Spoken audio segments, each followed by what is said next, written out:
네, 오늘은 창세기 51번째 시간입니다. 주의 천사고요.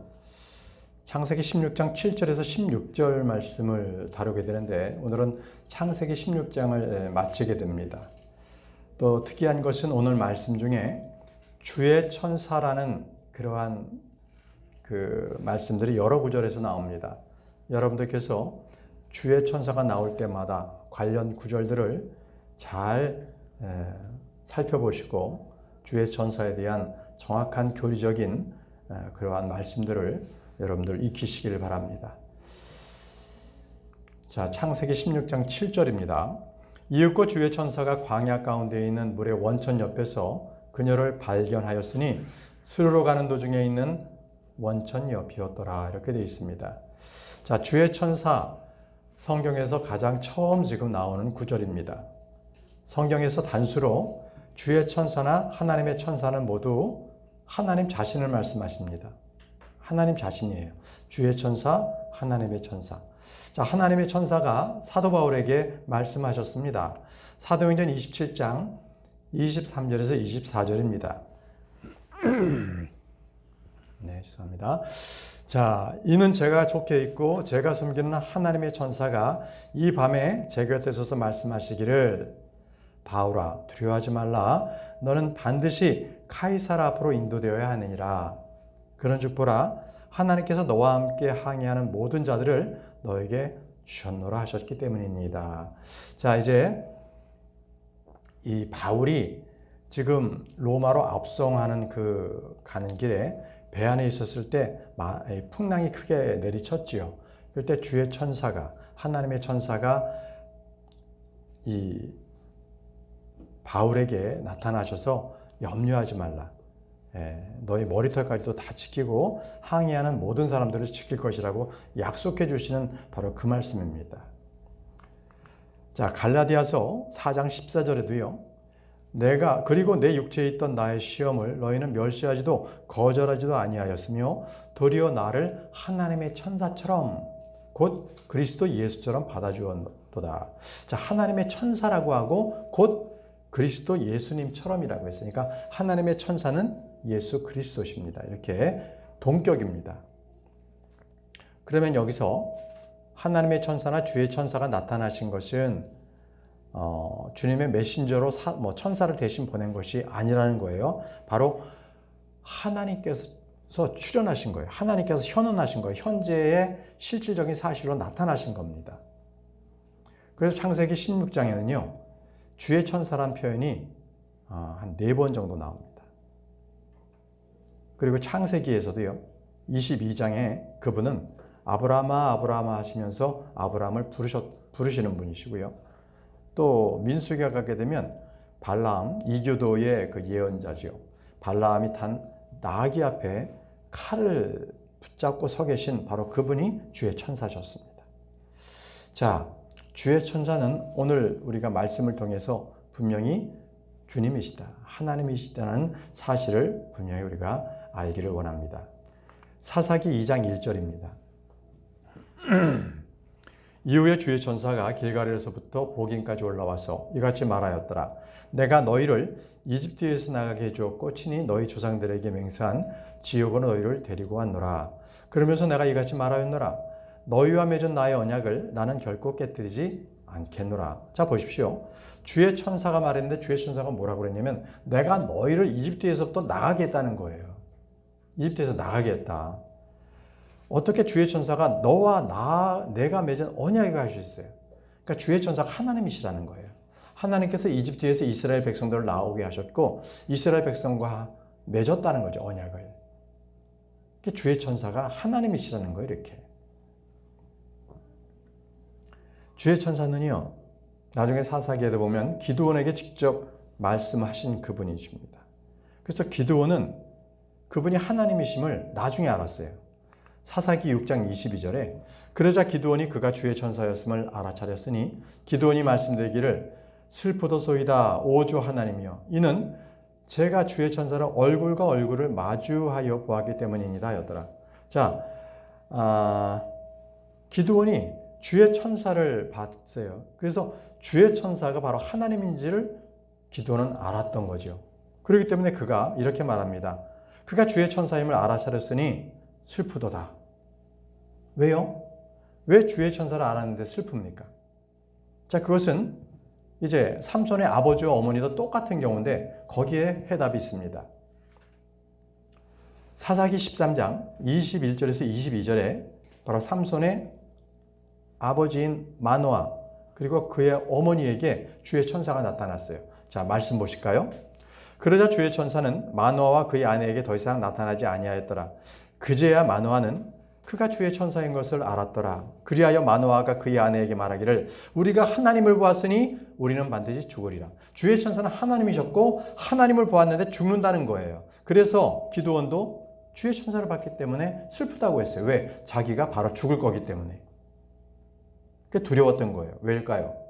바로 죄의 몸을 입은 사람이 거룩하신 하나님을 보게 되면 그는 죽습니다.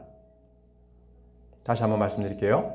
죄의 육신의 몸을 입은 사람이 거룩하신 흠없으신 그 영광의 하나님을 바라본다면 그는 그 즉시로 죽게 됩니다. 그게 두려웠던 거예요. 여러분, 주의 천사는 주님 자신이었습니다. 그런데 주님께서 육신을 입고 이 땅에 오신 분이 바로 예수 그리스도십니다. 출애굽기 14장 19절에도요. 그런 다음에 이스라엘의 진영에 앞서갔던 하나님의 천사가 이동하여 그들대로 갔더라. 마이크 볼륨을 조금 손대 주십시오. 그리고 구름 기둥이 그들의 얼굴 앞에 떠나가서 그들의 뒤에 섰더라 라고 되어 있습니다. 하나님의 천사가 바로 구름 기둥에서 그들의 얼굴들 앞으로 가서 그들 뒤를 섰다고 합니다. 그러니까 하나님께서 동행하신 거죠. 하나님의 천사는 주님이셨습니다. 그래서 성경에서도요, 신약 성경에서도 바로 예수님께서 하나님의 천사로 표현된 곳이 몇 곳이 있습니다. 그렇기 때문에 성경에서 아주 좋습니다. 성경에서 천사 숭배는 굉장히 엄격하게 금지가 되었지만 주의 천사는 경배를 받아도 됐습니다. 그분이 하나님이셨기 때문에 그렇습니다. 다시 본문 말씀으로 돌아가겠습니다. 창세기 16장 7절. 이윽고 주의 천사가 광야 가운데 있는 물의 원천 옆에서 그녀를 발견하였으니 수르러 가는 중에 있는 원천 옆이었더라라고 했습니다. 아마 하갈이 슈르라는 그 도시로 가는 중에 광야에 이제 머무르 계셨는데 아마 하갈의 고향이 슈르가 아니었나 싶습니다. 그러니까 고향으로 돌아가려고 그랬던 거겠죠. 이거는 뭐 성경에 나오지는 않습니다. 자, 근데 여러분 여기서 중요한 것은 학대받는 바로 여종 하갈입니다. 이제 그녀는 도망자가 돼서 이제 광야로 나갔습니다. 근데 이 종 하갈을 만나러 오신 분은 바로 하나님이십니다. 아브라함은요, 인색하게도 결코 하갈을 내보내면서 그녀의 어떤 그녀가 안전하게 광야에서 살아갈 수 있도록 어떤 조치도 취하지 않았습니다.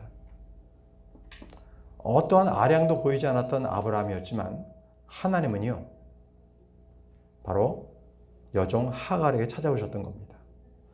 언제나 주님은요, 상하고 참여한 마음을 가진 그런 자들, 바로 그런 자들의 하나님이십니다.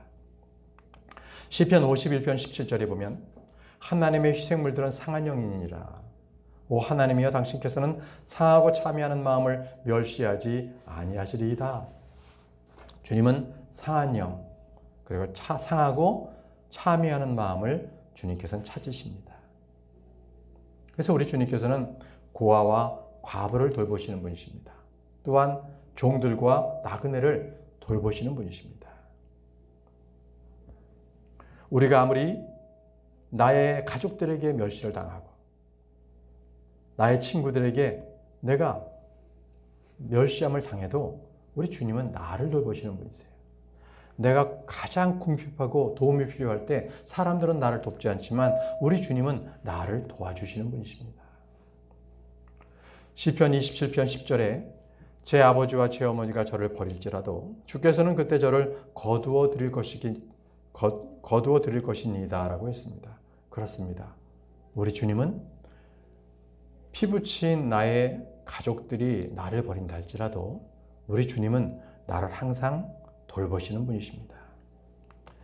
한 절도 보시면요. 한 절도 시편 72편 12절에서 14절 말씀에 이는 그가 부르실 때 그가 빈곤한 자를 구출할 것이요 또한 가난한 자와 돈 없는 자가 전혀 없는 자를 구출할 것이기 때문입니다.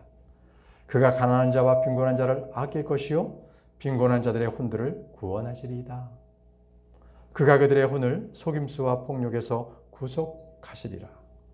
또 그들의 피는 그 목전에서 귀하리이다 라고 했습니다. 우리 주님께서는 도움이 필요한 자, 가난한 자, 빈곤한 자를 바로 그곳에서부터 구출해내십니다. 하갈은 수르르 가는 그 광야길에서 그 샘 옆에서 주님을 만났습니다. 하갈이 주님을 부른 것이 아니라 주님이 하갈을 찾아오셨던 것입니다. 이 말씀은요, 요한복음 4장에 야곱의 우물터에 앉아있던 그 죄인인 사마리아 여인, 그 사마리아 여인을 찾아오신 예수 그리스도의 모습을 우리가 연상하게 됩니다. 다시 본문 말씀으로 돌아가겠습니다. 창세기 16장 8절입니다. 그리하여 그분께서 말씀하시기를 사레의 하녀 하갈아 너는 어디에서 왔느냐 그리고 너는 어디로 가느냐 하셨느니라. 그러자 그녀가 말씀드리기를 저는 제 주인 사레의 얼굴을 피하여 도망하고 있나이다. 자, 하갈은 사레의 하녀였습니다. 주님은 분명히 하갈을 부르시면서 사레의 하녀라고 했습니다. 사레의 하녀. 하갈이 누군지 분명히 알고 계셨던 것이죠.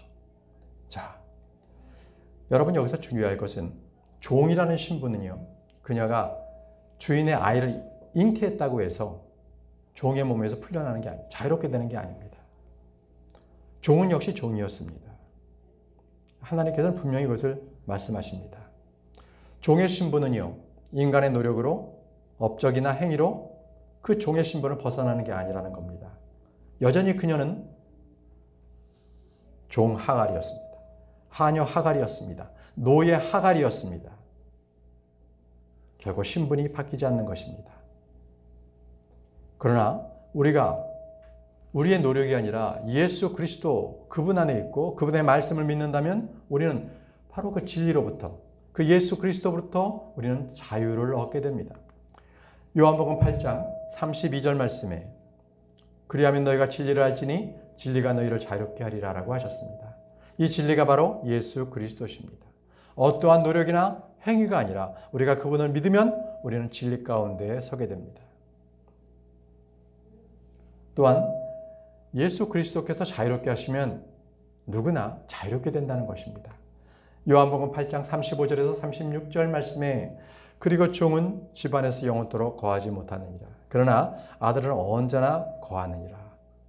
그러므로 만일 아들이 너희를 자유롭게 한다면 너희는 정녕 자유롭게 되리라고 말씀하셨습니다.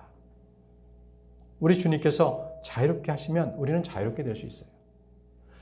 죄의 종으로부터 우리는 구출받습니다. 그래서 진리 안에서 자유롭게 될 수가 있는 거예요. 다시 말씀으로 돌아가겠습니다. 창세기 16장 8절 너는 어디서 왔느냐 그리고 너는 어디로 가려느냐 하셨더라. 자, 너는 어디서 왔느냐 그리고 너는 어디로 가느냐. 자, 이것은 바로 하갈의 인생을 분명하게 지적하는 질문이십니다. 이것은 모든 죄의 종들에게 묻는 말씀이기도 합니다. 너는 어디에서 왔느냐 그리고 너는 어디로 가느냐. 많은 사람들은 예수 그리스도를 모릅니다. 그래서 그들은 이 질문에 답변하지 못합니다. 왜? 자신들이 어디로 가는지 모르기 때문입니다.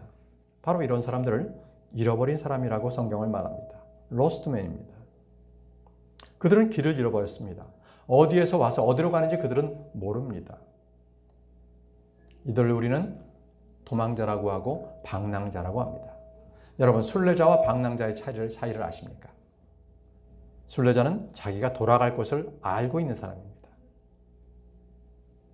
잠시 여행하고 그 다음 자기가 돌아갈 고향이 있는 거죠. 고국이 있는 겁니다. 그러나 어디서 와서 어디로 가는지를 모르고 있다면 그는 방랑하는 사람입니다. 그를 잃어버린 자라고 합니다. 주님께서는 바로 그 잃어버린 자를 찾아서 이 땅에 오신 것입니다. 그 잃어버린 자를 길을 찾아주시고 그들에게 생명을 주시고 그들에게 복을 주시기 위해서 새 생명을 주시기 위해서 죄인을 찾아 주님께서는 오셨습니다. 여러분, 주님께서 이 땅에서 자신이 어디에 와서 어디로 가는지를 알려주시는 유일하신 분이 바로 주님이십니다. 요한복음 8장 14절에 나는 내가 어디서 왔고 내가 어디로 가는지 알기 때문이라고 말씀하셨어요. 주님 분명하게 그 길을 아셨고 그 길을 또한 저와 여러분 예수 그리스도를 믿는 사람들에게 알려주셨습니다. 그럼 우리는 어디로 갈까요? 이 땅에 잠시 순례자로 거하고 있다가 이제 우리의 본향으로 돌아갈 사람들입니다. 우리는 이제 이 몸, 육체, 이 장막을 곧 떠나면 주님을 만나 뵐 수 있습니다. 고린도후서 5장 8절 말씀에 내가 말하노니 우리가 확신하고 기꺼이 원하는 것은 오히려 몸에서 벗어나 주와 함께 있는 것이라고 했습니다. 우리가 이 흙몸, 육신을 벗어버리면 그때는 주님을 만나게 됩니다. 우리는 주님의 만날 것을 알고 있습니다. 여러분, 사람들은 죽은 뒤의 일을 도무지 모릅니다. 그렇기 때문에 이 세상에 지금 삶이 최고인 줄 압니다. 그리고 뭔가 죽어서 더 좋은 그런 상황이 벌어질 것을 그들은 바라고 있습니다. 그들은 어디로 가는지 모르기 때문에 그저 어두운 가운데, 암흑 가운데 걷고 있는 것 뿐입니다. 그러나 우리는요, 분명하게 압니다. 저와 여러분들은 우리가 어디로 가는지를 분명하게 아는 사람들입니다. 말씀을 보십시오. 데살로니가전서 4장 17절에 그 다음에 살아남아있는 우리도 구름도 속으로 그들과 함께 붙들려 올라가 공중의 수주를 만나리라. 우리는 결국 주님을 만나게 됩니다. 그리하여 우리가 언제나 주와 함께 있으리라. 여러분, 우리는 우리의 본향인 저 하늘로 올라가서 그곳에서 주님과 함께 있습니다. 그리고 천년왕국에 이 땅에 내려와서 우리가 왕과 제사장으로 다스리고 그리고 영혼 세계로 들어가서 우리는 새 예루살렘 안에서 그 새 하늘과 새 땅에서 우리는 거하게 되는 우리가 돌아갈 그 본향을 분명히 알고 있는 사람들입니다. 알고 있으면 이 세상 살아가는 것이 두렵지 않습니다. 겁나지 않습니다. 먹고 사는 것 걱정할 필요가 없습니다. 주님께서 이것마저도 다 약속해 주셨어요. 염려하지 말라. 내가 너의 필요한 모든 것들을 공급해 주겠노라라고 말씀하셨습니다. 자, 다음은 창세기 16장 8절 말씀으로 돌아가겠습니다. 저는 제 주인 사레의 얼굴을 피하여 도망하고 있나이다. 자, 주의 천사가 너는 어디로 갔느냐라고 했을 때 하갈이 말했습니다. 제가 제 여주인 사레의 얼굴을 피하여 도망하고 있습니다. 자, 여기서 하갈은 지금 사레의 학대 그리고 아브라함의 무관심을 겪고 있는 것을 보여주고 있습니다. 근데 이것조차도 자기 자신이 아이를 잉태하고 나서부터 아브라함의 그러한 자손을 잉태하고 나서 그녀가 보인 그러한 교만 때문에 벌어진 일이었습니다. 그런데 저는 도망하고 있나이다. 자, 이 말 속에서 그녀의 비통함과 한이 서려 있음을 우리가 봅니다. 여러분, 도망자는 언제나 안전한 곳을 찾습니다. 만약 그가 위험에 처해 있지 않다면 분명히 가족이나 고향을 찾는 것이 일반적인 이치일 것입니다. 그러나 도망자의 인생은 그렇게 편하지 못합니다. 늘 쫓기며 삽니다. 평생 무엇인가 쫓기며 살아가는 것이 바로 도망자의 모습입니다. 저와 여러분들은 예수 그리스도를 믿으면서 죄를 지음으로 해서 죄 가운데 매일 도망 다니지 않습니까? 인생이 피곤하지 않습니까? 그것은 바로 죄 때문입니다. 하갈이 그 모습을 보여주고 있습니다. 주님께서 하갈을 찾아오셨죠. 주님을 붙잡으십시오. 주님께서는 우리의 위대하신 조언자십니다. 카운셀러십니다. 우리의 위로자가 되십니다. 우리를 돕고 우리에게 답을 주시는 분은 오직 주님뿐이 없습니다. 다음 말씀입니다. 창세기 16장 9절입니다. 그러자 주의 천사가 그녀에게 말씀하시기를 너의 여주인에게 되돌아가서 그녀의 두 손 아래에서 스스로 복종하라 하셨느니라. 자, 하갈에게 답변을 주셨는데요. 주님은 너의 여주인에게 돌아가서 그녀의 두 손 아래 스스로 복종하라고 말씀하십니다. 여러분, 죄를 지었기 때문에 피하거나 도망가는 것이 능사가 아니라는 것입니다. 주님은 학대를 피해서 도망가는 하갈에게 되돌아가라고 말씀하죠. 되돌아가라. 여러분, 하갈의 문제는 그녀 스스로 여주인을 멸시했기 때문에 일어난 일이었습니다. 그래서 하갈에 처음 해야 할 것은 돌아가서 자신의 잘못을 시인하고 회개해야 하는 것입니다. 바로 그 여주인의 두 손 아래 복종해야 합니다. 이것은 구약시대에나 봉건시대에나 이 신약시대에도 마찬가지입니다. 베드로전서 2장 18절에 종들아 모든 두려움으로 너희 주인들에게 복종하라 라고 하죠. 복종하라.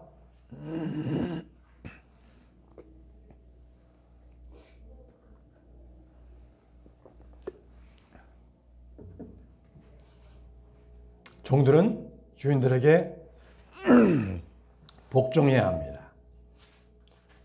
자, 다시 말씀으로 돌아가서 창세기 16장 10절입니다. 이어서 주의 전사가 그녀에게 말씀하시기를 내가 너의 씨를 지극히 번성하게 했나니 아주 많은 수로 인하여 그것이 계수되지 못하리라 하셨느니라. 자, 하갈에게도요, 그녀에게서 난 씨가 번성하게 하겠다고 주님께서 약속해 주셨어요. 지극히 번성하겠다. 이제 이 여종 하갈은요, 주님으로부터 놀라운 약속을 받게 됐어요. 너의 씨가 지극히 번성하게 되겠다는 겁니다. 여러분, 이제 하갈은요, 도망친 길을 그냥 돌아가는 것이 아니었습니다. 그녀는 이제는 하나님의 말씀을 받고 되돌아가는 것이죠. 하갈이 도망쳐 나온 그 집에 다시 돌아갔을 때는 그녀는 달랐습니다. 그녀의 신분은 종이었어요. 그러나 그럼에도 불구하고 그녀에게는 하나님의 말씀이 주어졌다는 것입니다. 이것은 가장 큰 축복입니다. 그 인생에 있어서 주님을 만난 것 가장 컸습니다. 그리고 주님의 약속을 그녀는 받았던 것입니다. 주님의 약속을 받은 사람은 불행하지 않습니다. 그 소망이 그녀를 지탱하게 합니다. 다음 구절입니다. 창세기 16장 11절에 그리고 주의 천사가 그녀에게 이같이 말씀하셨느니라. 보라, 너는 아이를 잉태하였으니 한 아들을 낳을 것이요 그의 이름을 이스마엘이라 부를지니라. 이스마엘, 이는 주께서 너의 고난을 들으신 까닭이라. 이스마엘이라는 이름이 주께서 들으셨다는 겁니다. 이스마엘, 이름의 뜻이 주께서 들으셨다. 하나님께서 이름을 이미 지어주셨죠? 네. 이토록요, 하갈은 자기가 고통 가운데서 도망자로서 신음하고 있었을 때 주님께서는 그녀의 음성, 탄식을 들었습니다. 주님께서는 마찬가지로 저와 여러분들의 모든 탄식과 음성과 찬양과 기도를 다 들으시는 분이십니다. 이사야 58장 9절 말씀에 내가 너를 부를지니 주가 응답하리라. 너는 부르짖을지니 그가 말하기를 내가 여기 있도다 하리라. 우리 주님께서는 우리의 모든 간구와 기도를 다 들어주시는 분이십니다. 우리의 신음마저도 주님께서는 다 듣고 계십니다. 본문 말씀 돌아가겠습니다.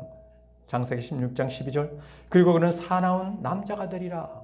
이스마엘이 사나운 남자가 된다고 합니다.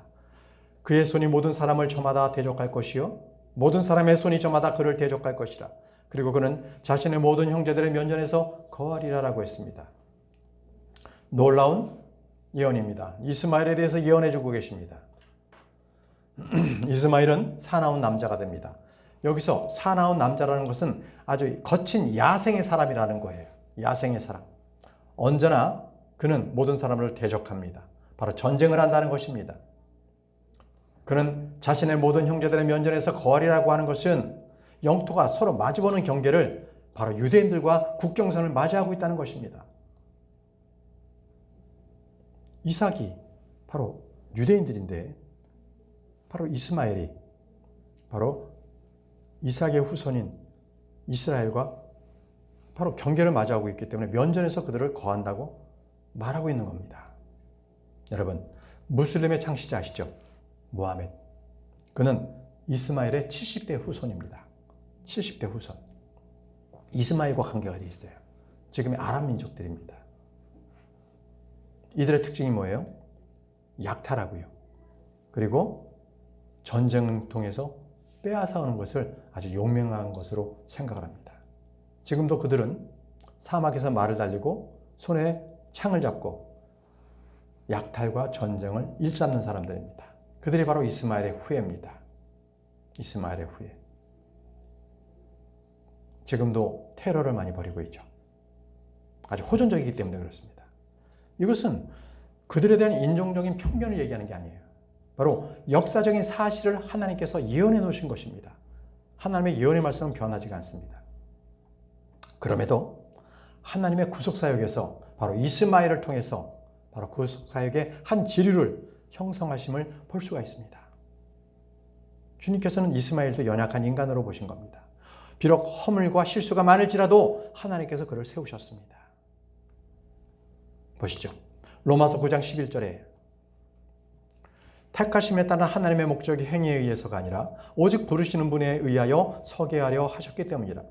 무슨 말씀입니까? 하나님의 택하심에는 목적이 있는 거예요. 그 택하심에는 그 사람의 노력, 자질, 능력, 업적 필요 없다는 거예요. 오직 하나님께서 강권적으로 그를 택하신다는 거예요. 저와 여러분들을 하나님께서는 택하셨습니다. 왜요? 예수 그리스도를 믿는 자는 다 나에게로 오라. 내가 택하겠다는 거예요. 우린 택함 받은 사람입니다. 예수 그리스도를 믿었기 때문에 우리는 택함 받은 사람이에요. 그러나 세상의 모든 종교는요,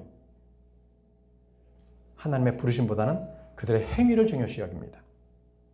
하나님의 택함보다는, 부르심보다는 사람들의 노력과 정성, 그리고 아주 애쓰고 수고하는 그것으로 그들이 뭔가 도달하는 것처럼 그렇게 가르치는 게 세상 종교입니다. 여러분, 속지 마십시오. 하나님은 누구를 부르십니까? 하나님은 언제나 잃어버린 자를 찾습니다. 힘이 없는 자, 약한 자를 찾으십니다. 바로 고린도전서 1장 26절에서 28절에 바로 힘없고 나약하고 세상에서 쓸모없는 자를 주님께서 택하여 부르신다고 말씀하셨어요. 저와 여러분들이 세상에서 잘 나가 보십시오. 우리 스스로가 주님을 맡기 때문에, 내 부유함 때문에 하나님을 멀리해서 우리는 하나님의 택함을 받을 수가 없는 거죠. 다시 말씀으로 돌아가서 창세기 16장 13절입니다. 그러자 하갈이 자신에게 말씀하신 주의 이름을 불렀으니 하나님, 당신께서 저를 지켜보시나이다 하였더라. 이는 그녀가 말하기를 나를 돌보시는 그분을 내가 또한 여기서 배웠는가 하였기 때문이라. 그녀는 주의 이름을 불렀다고 하면서 하나님이라고 했습니다. 다시 한번 하갈은 주의 천사에게 하나님이라고 고백하고 있어요. 이것을 모세는 주님이라고 기록했습니다. 이 주님은 바로 모세에게 그 광야에서 불타는 떨기나무에서 그 주의 천사가 모세에게 하셨던 바로 그 말씀인 것입니다. 그분이 바로 주님이셨어요. 주의 천사가 주님이셨다. 사도행전 7장 30절과 32절 말씀 보시면요. 그리고 40년이 만료되었을 때 시내산 광야 가운데서 주의 천사가 떨기나무 가운데 있는 불의 화염 속에서 그에게 모세에게 나타났느니라. 자, 말씀하시기를 나는 내 조상들의 하나님이니 아브라함의 하나님이요 이삭의 하나님이요 야곱의 하나님이라 하셨느니라. 그때 모세가 떨었고 감히 보지 못하였더라. 아브라함의 하나님, 이삭의 하나님, 야곱의 하나님이라 이었다가 아니에요. 지금도 살아계신 하나님께서는 아브라함과 이삭과 야곱이 부활해서 살아있기 때문에 그들의 하나님이라는 거예요. 살아있는 하나님이십니다. 죽은 자의 하나님이 아니세요. 출애굽기 3장 14절에는 주님께서 말씀하세요. 모세에게 나는 곧 나니라라고 했어요. 당신의 이름이 무엇입니까? 라고 했을 때 우리 하나님께서는 나는 곧 나니라라고 했어요. 나는 곧 나가 바로 여호와입니다. 여호와. 여호와라는 것은 바로 하나님, 바로 그 존칭입니다. 유대인들은 여호와라는 이름을 함부로 부를 수 없습니다. 우리 역시도요. 성경, 우리 킹제임스 성경이 아주 올바른데 여호와라는 이름을 함부로 부르지 말라고 했기 때문에 여호와를 로드, 주라고 표현했어요. 주님, 주라고 표현된 모든 것은 다 여호와입니다. 성경에서. 근데 그것을 우리 킹제임스 성경에서는 그것을 다 로드, 주님이라고 다 표현했던 거예요. 왜? 함부로 부를 수 없는 이름 여호와이기 때문에 그렇습니다. 자, 우리 주님께서는 함족이었죠. 흑인, 바로 하갈을 찾아오셨습니다. 왜요? 그녀가 박해받고 있었기 때문에. 여러분, 여기서 우리는 하나님의 은혜를 찾아볼 수가 있습니다. 주님께서는 하갈이 어디에 있고 그녀가 지금 어떠한 상태인지를 잘 알고 계셨습니다. 그리고 그녀 곁에 오셨습니다. 그러자 그녀가 그녀의 샘물의 이름을, 그녀 옆에 있는 샘물의 이름을 부엘라 하이로이라고 줬습니다. 부엘라 하이로이. 왜? 그 뜻은요, 나를 바라보시는 살아계신 분의 샘, 나를 바라보시는 살아계신 분의 샘이라고 뜻이 되기 때문에 그렇습니다. 보시죠. 창세기 16장 14절에 이러한 이유로 그 샘물이 부엘라 하이로이라고 불렀더라. 보라, 그것이 카데시와 베레 사이에 있느니라. 바로 시나이 광야 가운데 있느니라라고 했습니다.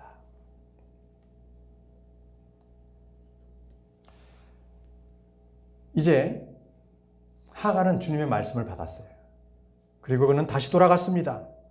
그러면 야곱의 우물가에 있었던 사마리아 여인도 예수 그리스도를 만난 이후에 예수 그리스도로부터 말씀을 받고 그녀는 바로 그 도시 안으로 뛰어들어갔어요. 사람들에게.